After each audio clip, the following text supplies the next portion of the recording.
Olá, bem-vindo ao Liberal Concursos. Eu sou Karina Jacques, professora especialista em concursos públicos, e hoje a nossa coluna vai entrevistar o professor Walter Bezerra, que é professor de língua portuguesa e redação, e vai falar dessas duas disciplinas para a prova do TJ Pará.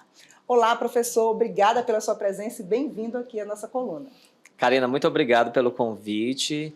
E eu acredito que a gente vai ter aí uma conversa muito proveitosa para tirar dúvida dos nossos alunos. Com certeza, eu quero deixar registrado que vários alunos me pediram nas minhas redes sociais para você vir aqui falar que você é referência na disciplina. Então, que legal, que bom saber, que bom saber. Vamos então falar sobre esse concurso. É um concurso com muita expectativa, não é?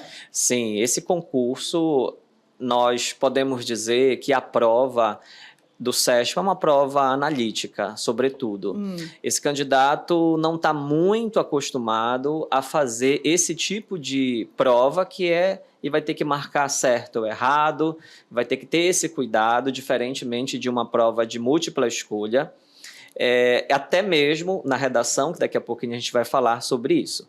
Então ele precisa ter esse cuidado, precisa identificar, ler com calma mesmo, identificar a palavra-chave. Se é em relação à língua portuguesa, ele pode ler, ele pode reler algum trecho, vai ter que voltar ao texto para fazer alguma confirmação para que ele tenha certeza para marcar certo ou errado. E aí, deixa eu te perguntar uma coisa, Walter. Você espera, então, que essa prova seja uma prova difícil? Justa ou difícil? Porque fácil não vai ser. Né? Não vai ser fácil, não. Eu acredito que é uma prova média, mas que também ela fica ali transitando entre o médio e com um pouco de complexidade também, uma vez que é uma prova técnica. Não é uma prova tão simples, com linguagem comum, a gente tem conteúdos extremamente técnicos e independentemente da área. Então, exige, sim, desse candidato que ele esteja por dentro da parte técnica, que ele esteja por dentro também das disciplinas que são comuns a todos. Isso, porque é um concurso que é só para nível superior, então, né, o nível é mais elevado. O nível é mais elevado. Vamos falar um pouquinho da discursiva? Eu quero te fazer uma pergunta sobre português, mas vamos falar da discursiva. O gênero dissertativo, não é? Fala um pouco sobre esse estilo, esse gênero da produção de texto. Vamos falar. Olha, Karina, é importante a gente pontuar que lá no edital diz assim, que o candidato deverá escrever um texto dissertativo. Mas em nenhum momento, no edital, ele está definindo qual é o tipo de dissertação que vai ser. Nós da nossa área, sabemos muito bem que o texto dissertativo, ora pode ser argumentativo, ora ele pode ser expositivo. Isso quer dizer, então, que quando o edital pontua que esse candidato deverá escrever um texto dissertativo, quer dizer também que ele terá margem, ora para utilizar a argumentação, ora para utilizar a exposição. Agora, é um lei do engano dizer, vai ser um texto dissertativo argumentativo.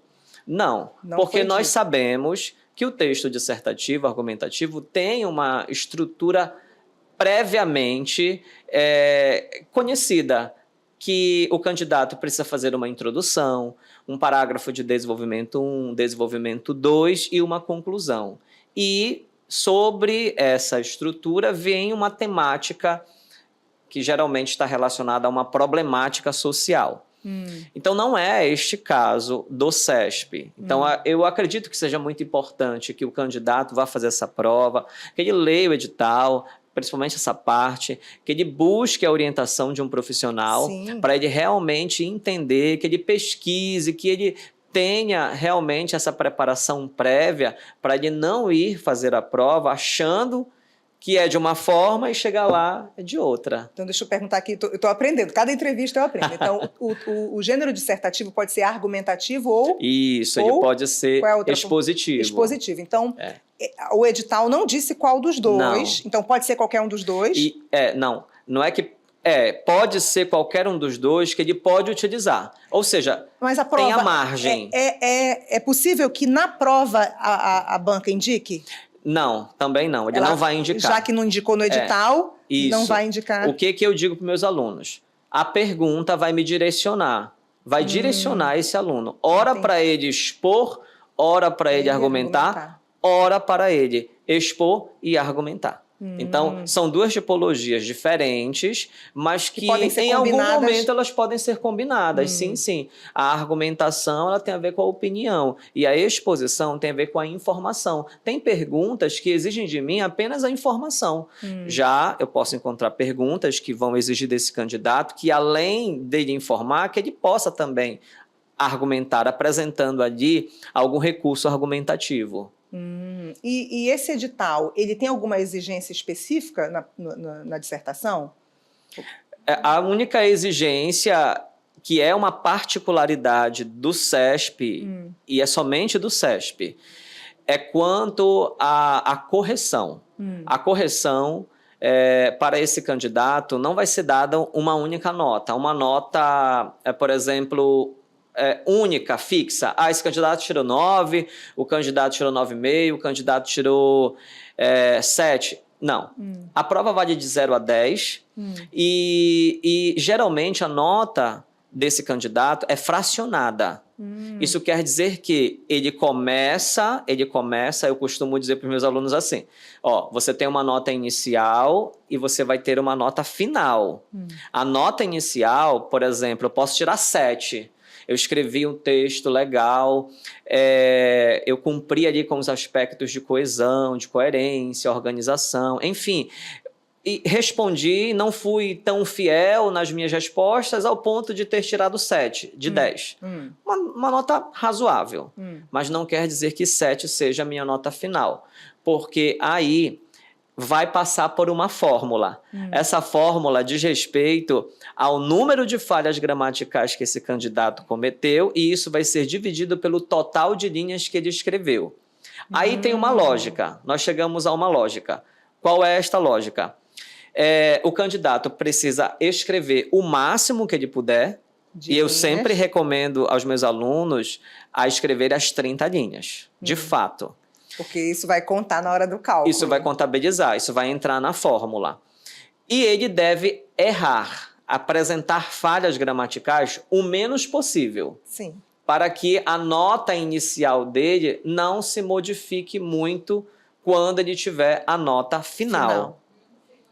Tá? Perfeito. Então, tem essa fórmula. Essa particularidade não é de todas as bancas, não são de todas as bancas de concurso. Ela é peculiar do CESP. E aí o aluno não entende muito bem isso, porque... não é só o aluno, não, eu também. Quando eu olho o edital, é uma fórmulazinha, tipo uma matemática dentro existe uma matemática, existe. E aí, no momento que eu estou corrigindo, eu estabeleço lá a nota, mas eu tenho aqui para a calculadora, porque eu vou precisar fazer uma divisão e, como eu falei, a nota geralmente é fracionada, não é uma nota fechada. E professor, uma pergunta aqui que surgiu agora enquanto você está falando. A forma da caligrafia do candidato tem muita importância quanto a isso. Porque às vezes ele faz um Azinho meio... O meu A, por exemplo, ele tem um formato que ele não parece mais um G, porque a perninha do A ela desce. Então, quantas vezes você escreve esse A meio deformado, quantas vezes teria... Isso pode influenciar. Por exemplo, até hoje nós temos alunos que não colocam um pingo no I, nem pingo no J, eles colocam uma bola no J. Bolinha mesmo. Uma bolinha mesmo, uma bolinha, isso. No I, no J... Esse é um detalhe, só um detalhe. Isso é considerado um erro? Sim, é considerado. Porque não é um sinal correto, né? Outra, por exemplo, as palavras quando terminam com um tio. Aí, esse tio, ele não fica diretamente ali no A. Em cima do A de mãe, por exemplo, só para exemplificar. Não, a pessoa puxa a perninha lá da vogal final e aí puxa. Eu. E aí não é. Eu estou fazendo a prova, mas eu não estou fazendo a prova. Só que isso aí é um detalhe mesmo. É um vício, a gente consegue fazer essa correção, esse reparo. Existe entre os teus alunos o aluno que vai fazer um caderno de caligrafia para corrigir? Existe, por sinal. Aproveitando a oportunidade. Nós tivemos muitos casos de alunos que têm problemas com caligrafia, com a legibilidade. Aí o que acontece? Se a gente for parar para pesquisar, for em alguma livraria, internet, a gente não vai encontrar uma caligrafia apropriada para adulto. Não existe. Verdade. Cá entre nós, não existe. E outra, é muito difícil também o adulto aceitar essa possibilidade de fazer o livro de caligrafia. Mas pensando nisso, nós criamos. Ai, que ótimo! Nós criamos um livro de caligrafia. Para adultos Para concurseiros. adultos, isso, para adultos. Ele é todo personalizado, com frases, com ditados populares, com trechos de música, para fazer algo diferente, isso. E aí a gente trabalha, só que eu sempre costumo dizer para eles, você não faz sozinho da sua cabeça do início ao fim, você vai fazendo e vai me repassando para eu te orientar. Porque tem a parte de cobrir e depois tem a parte sem cobrir, em que ele vai precisar. Que é aí que a gente trabalha a coordenação motora. Então deixa eu dar só te cortar um pouquinho. Olha, fica até o final da entrevista que eu vou pedir. Se você já não é fã, aluno dele, ele vai dar o arroba dele já. Fica aqui. Eu gostei desse. É um produto importante. Sim. Né? É um produto importante. E ele só foi desenvolvido por conta dessa carência mesmo. Não há. E aí o meu aluno ele já é adulto, ele se recusa a fazer um livro de caligrafia lá de criança que tem os desenhos, tem aquelas imagens. É verdade. Achei interessantíssimo isso, adorei. Vamos lá. Quero te perguntar sobre temas. Eu não estou recordando se o edital indicou qual o campo da... Se vai ser o conteúdo técnico, né? Sim. Os assuntos do edital, ou se vai ser um tema social? Pois sabe que muita gente confunde isso, Karina. Muita gente confunde. Eu acredito que... Temas de atualidade, né? Porque assim, o CESP tem uma caracterização. Geralmente, o CESP trabalha com a prova discursiva e nela vem o teor específico, técnico. Então, a ideia... Tipo, por exemplo, te interrompendo, o IBAMA, a prova do IBAMA que veio sobre licitação. Isso, perfeito. Que a pessoa tinha que ter conhecimento de licitação para poder produzir. Perfeitamente. Então, a ideia que se espera muitas vezes é de que eu estou estudando a parte específica e é essa parte específica que vem na minha prova discursiva. No geral, é isto que acontece mesmo em relação ao CESP. Só que neste caso, excepcionalmente, neste ano, eles colocaram lá no edital que o tema vai versar sobre a atualidade. Então, é a atualidade. Então, já está... Está definido. Então, assim, quem for fazer para o cargo de pedagogo, jornalista, psicólogo, enfim, arquiteto e assim sucessivamente, não vem uma parte técnica na redação. Vem algo comum para todos os cargos. Eu até acredito que vem um tema gerador para todo mundo mesmo. Só para todos os... E aí, aproveitando... o tema atualidade não necessariamente vai ser um problema social. E aí vem a questão da redação dissertativa argumentativa que, no geral, aborda uma problemática social. Eu posso não me encontrar, eu posso simplesmente expor sobre um assunto relacionado à atualidade. E quando se fala de atualidade, é muito vasto, muito amplo, muito diverso. E aí, só que existe existem assuntos prévios, ou melhor dizendo, eixos, a gente costuma dizer assim. Então, existe o eixo tecnologia, meio ambiente... Tecnologia que está riquíssima hoje em dia, com as novas tecnologias, né? Educação, cultura. Também nós temos assuntos relacionados à cidadania, sociedade.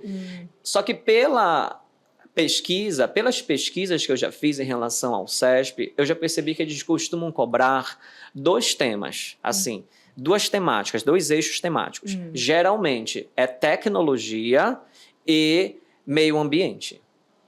Só que assim, não é solto, entendeu? Vem dentro de um contexto. Por exemplo, se for tecnologia, pode ser tecnologia relacionada aos serviços públicos, a tecnologia relacionada à inteligência artificial, as inovações tecnológicas de uma forma geral. Se é meio ambiente, pode vir algo relacionado aos impactos do meio ambiente na atualidade, desmatamento, algo sobre a sustentabilidade, enfim. Fica meio manjado te perguntar, mas assim, pode vir algo relacionado à COP30? Então, eu não sei, eu sinceramente não sei. Não, claro, a gente não sabe, mas assim... Sim. Mas está dentro de... Está dentro da atualidade, sim. Seria muito manjado, né? Porque COP30 em Belém, TJ Pará, Mas não é impossível, porque está dentro de atualidades. Está dentro de atualidade, sim. Claro que a gente não pode descartar essa possibilidade, né? Até porque é um assunto nosso e a prova é regional. Porque, por exemplo, é uma discussão que estão fazendo, porque os aluguéis estão muito caros, a hotelaria está muito cara e que países não viriam, e aí interfere ou não. Interfere porque se vier menos países, as discussões sobre a crise climática vão ter menos força.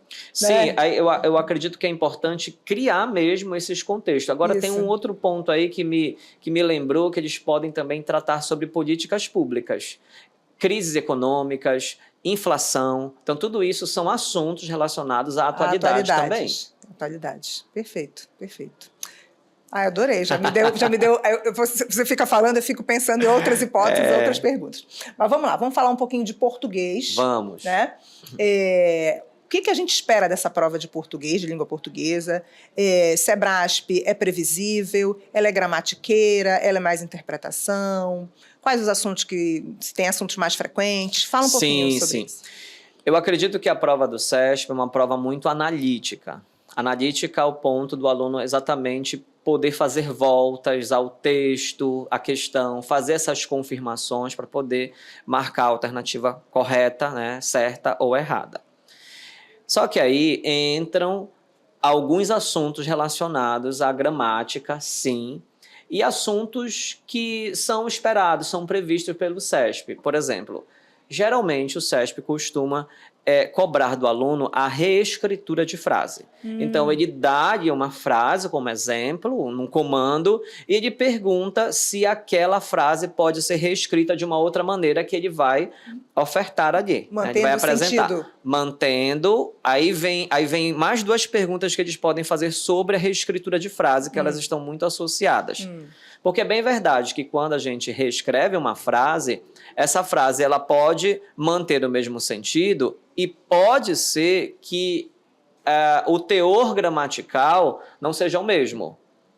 Ou pode ser que eu mantenha uma frase, eu reescreva uma frase e mantenha de acordo com a gramática e em algum momento o sentido não seja semelhante, não se pareça. Então não é tão fácil assim. Não é mesmo. Você tem que saber a gramática para poder... Sim, então não é simplesmente uma prova de leitura e eu vou para lá só para marcar certo e errado. Existe uma lógica, existe ali um conteúdo a ser entendido, a ser relacionado, a ser colocado em prática. Então, assim, no caso da reescritura de frase, não é só ele me apresentar a opção que ele vai querer me apresentar, mas é eu perceber também se o sentido ficou o mesmo quando essa frase foi reescrita e se os tempos verbais, se a regência, se a concordância também foi mantida, por exemplo. Perfeito. Tá, então esse aí é um ponto, viu? Reescritura de frase.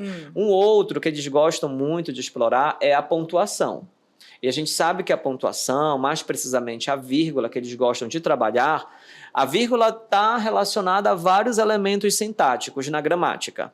Então, a vírgula está associada à adjunta adverbial, aposto, a vocativo, predicativo do sujeito, dentre outros elementos. A pergunta que ele faz, inclusive eu estava analisando uma prova antes de vir para cá, que eu vou trabalhar mais tarde, ele falava sobre a supressão da vírgula.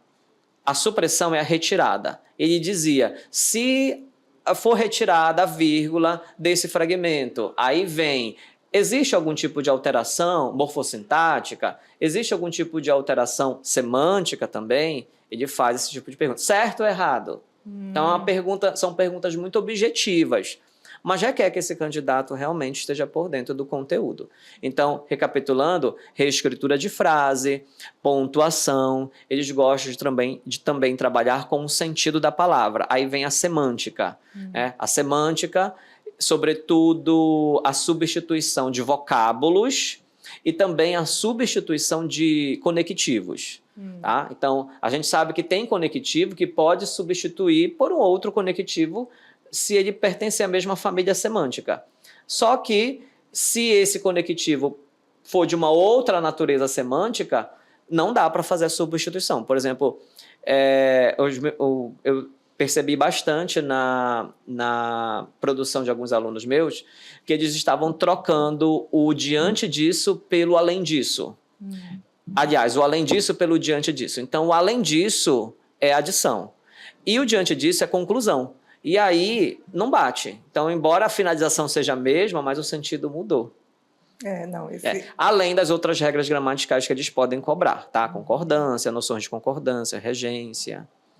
É bem complexo, então não pode achar que é só reescritura, só interpretação, não. Apesar dela não é considerada gramatiqueira. Ela é, mas de outra forma. Mas de uma outra forma. Isso é de uma gramática assim, bem pontuada mesmo. Eu entendo, sabe que eu, todo esse tempo trabalhando nas escolas e trabalhando nos cursinhos para concurso, eu tenho percebido que os alunos têm muita dificuldade na gramática, mas é em relação a reconhecer a nomenclatura, a entender a nomenclatura. Tipo assim, o que é um predicativo do sujeito? O que é uma adjunta de nominal? É o mesmo que um complemento nominal? Qual é a diferença, sabe? Essas terminologias... Usa, mas não sabe os termos, técnicos. E aí, aproveitando, a raiz para se entender a gramática é começar com morfologia. Eu entendi morfologia, emprego dos pronomes, a terminologia das palavras. Quando eu for para a sintaxe, fica mais fácil, porque nessa transição de morfologia para sintaxe, algumas palavras lá na morfologia, algumas classes, melhor dizendo, elas mudam apenas de nomenclatura, mas a essência continua sendo a mesma.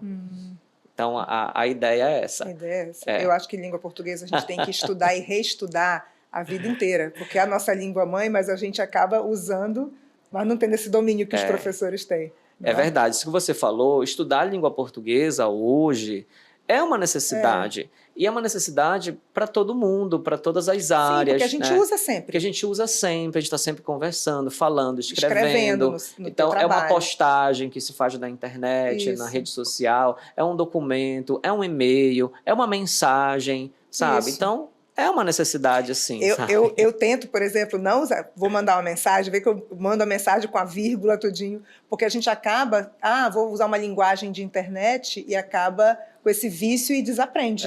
Desaprende. Isso acontece. Vamos lá, professor, agora eu quero aquela mensagem final, de orientação, para esse aluno que está se preparando. Tua entrevista vai sair há uns 15 dias da prova, um pouquinho mais de 15 dias da prova. O que ele deve fazer nessa reta final para ir confiante para a prova e ter êxito, tanto em língua portuguesa quanto em discursiva? Pode falar, a palavra é tua. Vamos lá, para você, meu aluno, que está aí assistindo, para você que ainda não é meu aluno, mas eu sei que você vai ser meu aluno logo mais, é importante que você atente para o conteúdo programático e, nesse período, revise aquelas partes mais importantes, principalmente aquelas as quais você tem uma certa dificuldade ainda. Aquelas que você já tem facilidade, pronto, já é do seu domínio. Aproveite, então, para rever os tópicos de língua portuguesa, principalmente aqueles que mais caem, que a gente acabou de mencionar aqui. Reescritura de frase, semântica, substituição de palavras, pontuação, supressão de vírgulas ou a vírgula relacionada a vários aspectos sintáticos, dentre outros conteúdos gramaticais que a gente mencionou aqui. E em relação à redação, a prova discursiva, é importante que você não simplesmente pense que sabe, tá? Importante que você sente mesmo, que você escreva e que você dê o seu texto para um profissional corrigir. Não ache, não pense você que está parado aí de escrever há 5, 10, 15 anos, você vai fazer essa prova e chegou lá, as ideias vão fluírem. Não é bem assim. Você precisa ter domínio do conteúdo e, para isso, é preciso ler, por isso pesquise esses temas atuais mais a fundo, que a gente acabou de mencionar aqui, e faça uma redação. Produza o seu texto e leve até um professor para corrigir. E, desde já, eu te espero, desejo que você faça uma excelente prova, que Deus abençoe vocês. Amém, amém. Obrigada, professor. Foi ótimo ouvir seus ensinamentos. Foi ótimo. Foi ótimo, foi ótimo. Eu quero agora que você diga o seu @ porque quem não te conhece e não te segue vai já começar a te seguir para aprender cada vez mais. Qual é o teu @? Meu @ é Walter Bezerra, @Walter Bezerra Cursos. A minha página, ela não é só pessoal, ela é profissional e pessoal. Isso. Lá tem essa transição. @WalterBezerra Cursos é o meu Instagram. @Walter com W. Isso, com W. Walter Bezerra Cursos. Lá você vai ficar sabendo sobre os nossos cursos, sobre as nossas turmas de português, turmas de redação. E nós temos presencial e também temos online. Obrigada. Muito obrigada. Obrigada também. A gente encerra mais uma entrevista e eu te espero na próxima segunda-feira. Até mais.